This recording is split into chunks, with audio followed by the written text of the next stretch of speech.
Olá, meus amigos, eu sou o aluno Cremildo Lima, sou aluno do IFBA, Instituto Federal de Educação da Bahia, Campus Vitória da Conquista. Estou aqui hoje para apresentar o vídeo para vocês do nosso projeto, o CISP, Sistema de Preservação da Fauna do Poço Escuro.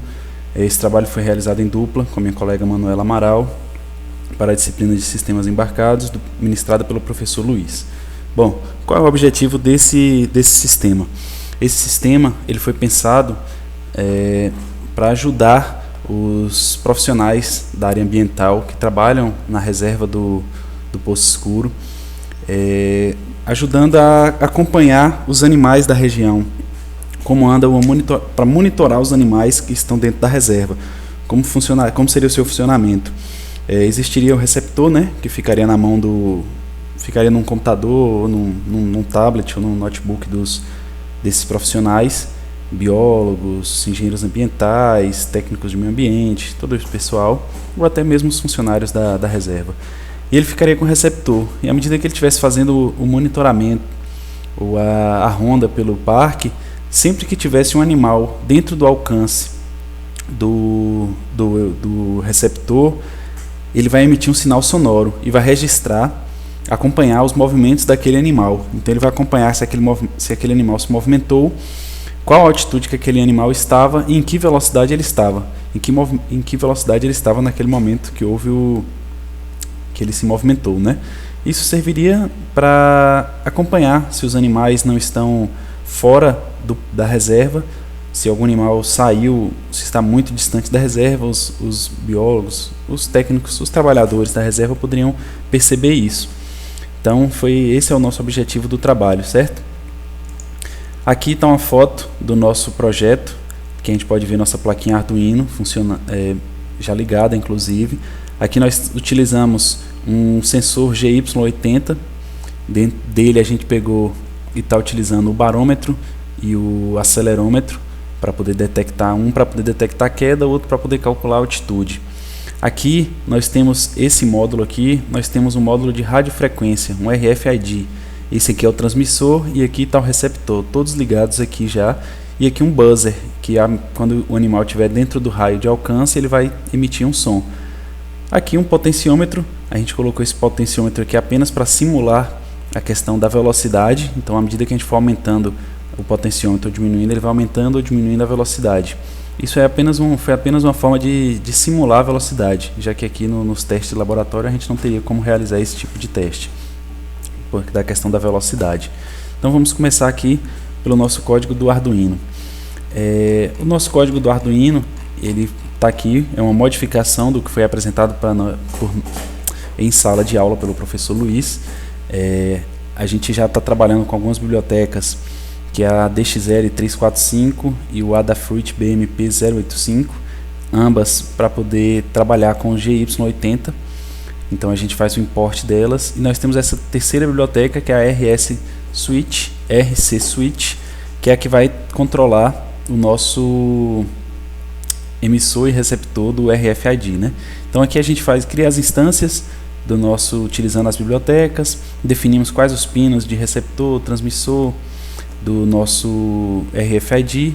Aqui a gente faz uns cálculos de deslocamento de bits para poder passar os valores de acordo com os tamanhos máximos que ele poderia trabalhar lá para a biblioteca que a gente vai criar no C++, que a gente vai falar logo adiante. Aqui nós temos uma estrutura, que é uma estrutura InfoRF. Nessa estrutura que a gente vai utilizá-la para passar os dados dessa estrutura também para a nossa biblioteca em C++. Então, sempre que a gente for passar isso daqui para o C++, a gente vai estar passando uma estrutura. Aqui a gente faz as configurações iniciais. Eu não vou entrar em muitos detalhes das configurações, de como funciona cada método cada coisinha, porque não é o objetivo desse vídeo. O objetivo do vídeo é apenas apresentar a ferramenta funcionando. E utilizando as três plataformas, a plataforma Arduino, a biblioteca em C++ que nós criamos e a versão mais alto nível em Java, que nós fizemos uma aplicação web, que logo mais a gente vai apresentar para vocês. Então aqui a gente tem os métodos que inicia, né, faz as configurações devidas no buzzer, na nossa instância no nosso no nosso atributo Accel, que é quem está lidando com o ADXL, com o nosso acelerômetro. Aqui nós temos um método ler sensores RF, esse método que vai ser responsável por fazer a leitura sempre que a gente precisar fazer uma leitura dos dados do nosso do emissão e sempre que a gente for fazer a leitura dos sensores RF. Então aqui a gente vai pegar aqui nós fazemos as leituras dos sensores para depois passar pela rádio, usando o RFID. Então aqui a gente vai pegar a velocidade, né, que a gente está pegando, igual eu falei, simulando lá com potenciômetro. Pegamos a altitude através do nosso BMP, que é o nosso BMP 085, que é um sensor que está presente no GY80, e o movimento aqui é 0. Então aqui a gente está fazendo uma questão de velocidade, porque o nosso potenciômetro ele vai de 0 a 23. Então a gente está transformando isso para ficar na escala de 0 a 100. Estamos pegando aqui se houve movimento. Se houve movimento, ele vai setar o atributo movimento. E aqui ele vai fazer os procedimentos para poder salvar tudo isso num objeto do tipo info, que vai ser long, que vai ser já com todos os tamanhos, com os deslocamentos de bit necessário para poder passar isso logo em seguida para a nossa biblioteca em C. Então aqui ele vai pegar os limites, o limite inferior do deslocamento do nosso RFID, vai fazer os deslocamentos de bits necessários para caber tudo aqui dentro do nosso objeto long, do nosso atributo long info, e depois retornar o info, certo? Aqui ele é um método apenas para verificar se o RFID é válido ou não, se ele conseguiu se comunicar, né? Porque pode ter que tenha mais de um RFID dentro do perímetro. Aqui o método que vai enviar os dados para o USB, onde a gente está escrevendo na nossa saída serial os dados que a gente quer. Você vê que aqui ele vai estar escrevendo o nosso atributo InfoRF, que nós criamos lá em cima, e aqui ele passa, certo? E aí ele emite, aqui o método de emitir do RFID e o método receber. Aqui um método para extrair movimento, um métodozinho para extrair a altitude, para extrair a velocidade, tudo realizando o deslocamento de bits quando necessários. E aqui dentro do nosso loop, que a gente vai ter o principal do nosso projeto. Aqui na nossa variável longinf, vocês verem que ele está chamando aquele método lá em cima, ler sensores, e a partir do momento que ele lê os sensores, já com os deslocamentos de bits realizados, tudo certinho, aí ele emite o sinal. Porque no nosso projeto aqui nós estamos fazendo emissão e recebimento num projeto só, já que a gente tinha escassez de Arduino e de componentes, né? Então a gente pediu permissão para o professor e ele liberou que a gente fizesse as simulações, tanto enviando quanto recebendo próximo. A gente tentou botar uns fios maiores para ver se conseguia tirar o receptor do alcance do transmissor, mas não foi possível. Então aqui a gente até desabilitou a questão do som, por isso que está comentado aqui, porque senão ele ficava ligado direto. Porque o raio de frequência de um emissor desse é de quase 80 metros. Aqui a gente não teria como fazer a simulação. Então ele está um delay aqui de 1000, que é para poder facilitar, para poder ajudar na hora que a gente for fazer a leitura na nossa aplicação web. Aqui a gente chama o método receber, que aí ele já pega aqui o método e já pega recebe as informações do receptor, utilizando o receptor. Depois, se o receptor for diferente de -1, se info for diferente de -1, aí ele valida o RFID também e depois escreve, muda a nossa estrutura com os valores que ele vai extrair de movimento, de velocidade, de altitude, de bits e tal, para poder passar lá para nossa biblioteca em C. Então, nossa biblioteca em Arduino é mais ou menos isso que ela funciona. Espero que tenha dado para vocês entenderem. Chegando aqui no nosso projeto em C++,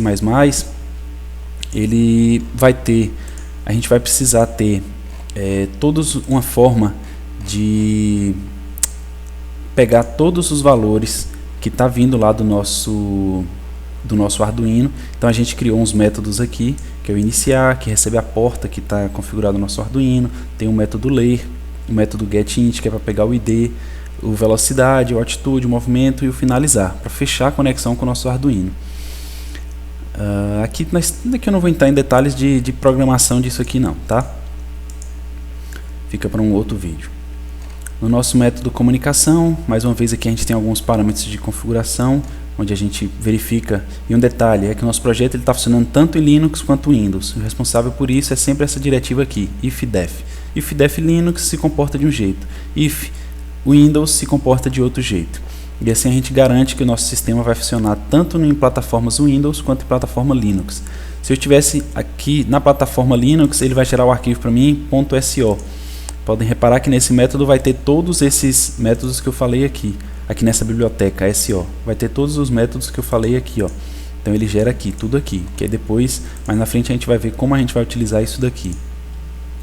O nosso comunicação CPP, que é o arquivo que vai fazer de fato a leitura dos dados que ele vai estar trazendo do Arduino. Então ele vai abrir a porta serial e vai pegar esses dados. E aqui é isso.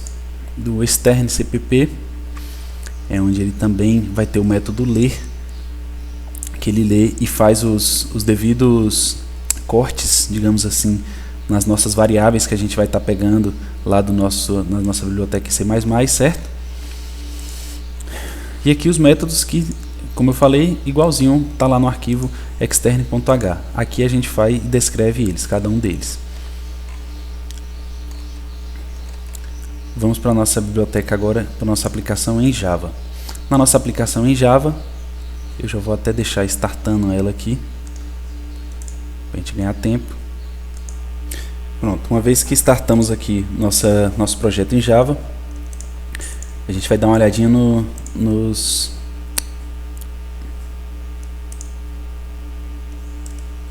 código dele aqui. Então, o nosso projeto em Java, o que acontece? A gente vai ter aqui o nosso fábrica de conectores, que vai ser o responsável por fazer a comunicação direta com a nossa biblioteca que a gente gerou, no nosso caso aqui que estou no Linux, o SO. Se eu estivesse no Linux, ele iria pegar essa linha aqui. Ele vai fazer isso através da biblioteca JNA, que vai ler essa biblioteca. E aqui a gente vai fazendo algumas configurações. Então nós vamos ter aqui o nosso iComunicação RF, que vai estender a nossa biblioteca JNA. E vai ter que ter igualzinho os métodos que tem lá no nosso projeto em C++. Para poder funcionar isso aqui tem que estar igualzinho o que está lá. Todos esses métodos que tem lá, a gente tem que ter eles aqui com a mesma nomenclatura, com o mesmo padrão. Nosso projeto ele está utilizando threads para poder fazer a leitura dos dados. Então nós temos aqui, por exemplo, o nosso configurador contexto, que é quem está configurando o contexto do nosso projeto. Então sempre que iniciar o Tomcat, ele só vai começar a fazer as leituras dos dados do Arduino a partir do momento que ele iniciar o Tomcat. E aqui a gente está passando isso. Isso a gente fez através de uma sobrecarga de método daqui do Java, para poder passar isso e estar dizendo que estamos iniciando o Tomcat. Então a partir de agora você já pode começar a leitura aqui. E ele chama o single connector, iniciar comunicação RF e inicia a comunicação lá. Cria um objeto do tipo leitor assíncrono. Por que isso? Para poder a gente estar trabalhando com as nossas threads. Então a gente vai estar aqui fazendo fazendo a sincronização dos dados com o nosso Arduino. Você vê que aqui ele chama o single connector.ler. Uma coisa importante que a gente fez nesse projeto, a gente está utilizando aqui a biblioteca do Java Semaphore, porque para resolver aquele problema, né, do produto consumidor, que para não haver concorrência, para a gente lidar com a concorrência, a gente já tem uma classe que vai nos fornecer isso, então a gente está utilizando ela. Então aqui nesse método single connector, no método de iniciar comunicação RF, que foi aquele que a gente viu lá que está sendo chamado, ele vai verificar se eu estou no Windows ou Linux, vai fazer a leitura dos meus dados do objeto do Arduino ou da biblioteca em C++, vai verificar se iniciou tudo com sucesso. Ele se dispensar as primeiras leituras foi preciso para poder evitar que a nossa aplicação em Java ficasse pegando dados enquanto o Arduino está iniciando ainda, enquanto a aplicação está iniciando. Então ele digita, ignora aqui as 10 primeiras leituras e depois ele já entra no semáforo. Então aqui a gente está garantindo a questão da concorrência, que sempre que a aplicação web precisar fazer a leitura, ele vai estar sempre fazendo a leitura e o Java já vai estar tratando essa questão da concorrência para a gente. Claro que isso é um fato aqui para uma aplicação de pequeno porte, isso para uma aplicação de grande porte que fosse hospedada na web e tal já não seria, mas por enquanto serve para atender aqui o nosso requisito, certo? Então aqui a gente já vai ver agora a nossa aplicação web. A gente está usando o Prime Faces e um chart, né, um gráfico que já vem lá do Prime Faces. Esse animal 2 aqui é um animal fixo que a gente colocou só para poder simular como seria o nosso gráfico. Então ele pegaria aqui os momentos que o animal se movimentou. Então aqui ele se movimentou e estava a 10 km por hora, estava na altitude 850. Aqui ele já estava na altitude 900 a 20 km por hora. Depois ele diminui a velocidade na hora de descer novamente para 810 metros de altitude e assim sucessivamente. Então aqui agora eu vou fazer uma simulação, eu vou mexer no potenciômetro. E reparem que a nossa velocidade vai aumentando aqui, ó, à medida que eu vou aumentando no potenciômetro ou eu vou diminuindo. Aqui no gráfico, vou deixar uma velocidadezinha razoável aqui. Aqui no nosso gráfico, ele só vai registrar o animal 1 quando houver movimento. Eu vou tentar simular um movimento aqui agora.